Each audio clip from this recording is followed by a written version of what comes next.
Welcome to the ACT-SAT prep session sponsored by the Wichita Falls ISD. In this brief video, we'll answer some of the initial questions you may have, such as, why am I here? Who are these people? What are we going to do today? And when can I leave? Let's start with, why am I here? Hopefully you're here today to get a better score on your college entrance exams, such as the ACT and the SAT. Why are these tests important anyway? Although they are not the only thing you need, these tests are one of the criteria used in the college admissions process, and often they open up the possibility to receive academic scholarships. Plus, adequate scores can allow you to start your college coursework on track so that you don't have to waste any time or money on introductory or remediated courses in college. So, you can still get into college without a good score on the ACT or SAT, but a top score will certainly make the process easier and give you many more options as you start to look for schools. The next question is, who are these people?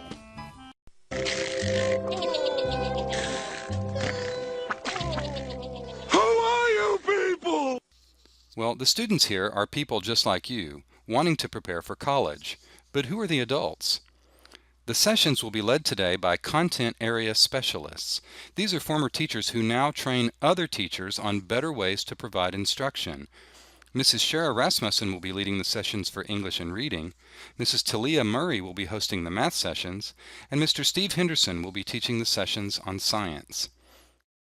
In addition, there are other folks you might recognize from your campus.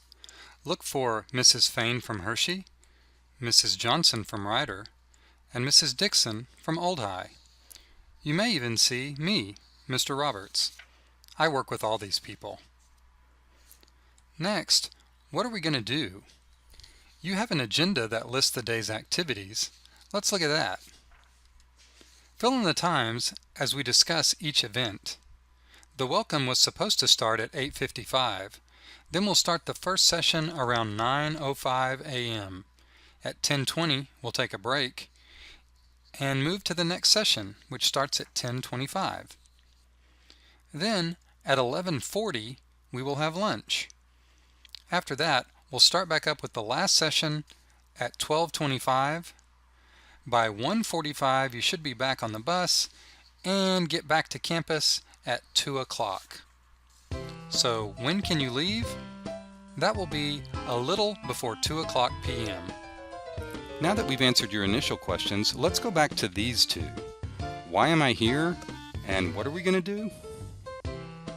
Regarding what we'll be doing, there are a few rules for your behavior today, but they're pretty simple. First, participate in all the activities. This will help you get the most out of your time.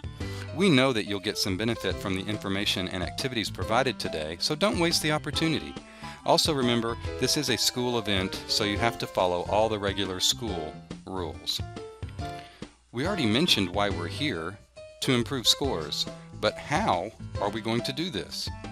Today we'll focus on three things. Familiarity is the first one. This means knowing what to expect about each test sections, time limits, instructions, and requirements. Also, practice. To become familiar, we will also practice lots of items from the ACT and SAT tests. And in doing so, we will share with you some specific strategies for handling the different types of items. Most of this will be done in the content-specific sessions you'll attend for English, Math, and Science. But there are a few things that we can discuss first that describe the tests in general. These questions are, what do the tests actually measure? How are they scored? And what is the format? Both the ACT and the SAT measure a mixture of content knowledge and reasoning ability. Content knowledge means that there are just some things you are expected to know, like how to avoid run-on sentences or how to do the Pythagorean theorem. But other things you just have to figure out. That's what reasoning ability is. In other words, the answers to many of the questions can be found inside the test simply by reading the passages or by analyzing information in tables and graphs that are provided. These are tough tests, but they're open book. All the stuff you need is in there somewhere, you just have to figure it out. And what about the format? To compare the ACT and SAT, let's look at the charts on the back of your agenda. Note, that both tests are timed and each is about 3 hours. Even though that looks like a lot of time, it goes by fast, so don't be freaked out if you don't finish. And especially if you are running out of time, it's okay to just guess. Don't leave any items blank when you turn in your test. Of course, it's always better to get problems correct without guessing, so improve your chances by pacing yourself and not spending too long on individual items. Pacing yourself is a little different depending on which test you take. Even though they give the same amount of time, the ACT has more questions. So on average, you have less than 1 minute for each ACT item, but a little bit more than a minute for each item on the SAT.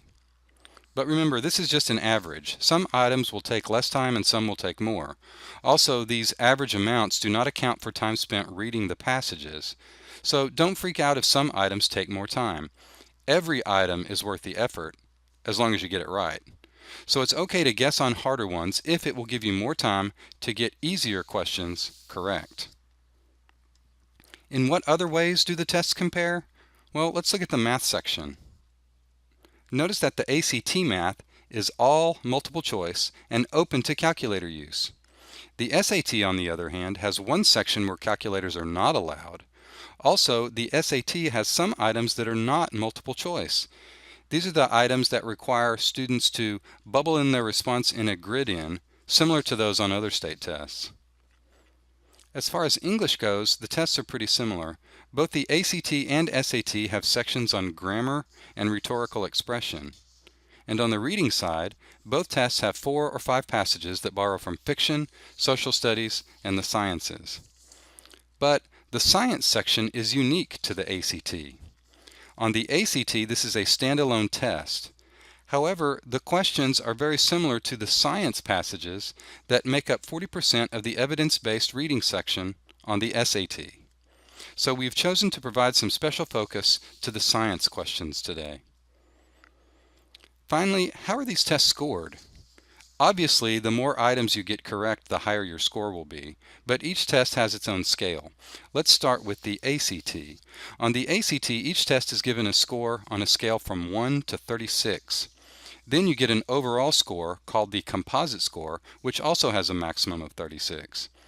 In Texas, the average composite score is about 20.6, and students are considered college ready with a 23. Although this varies from year to year, to get a 23 on the ACT math section, you need to get about 37 items correct, which is about 60%. To get a 23 on the ACT English test, you need about 54 items, which is about a 70%. The SAT is different. On the SAT, each section is given a score on a scale from 200 to 800. Then you get a total score with a maximum of 1600.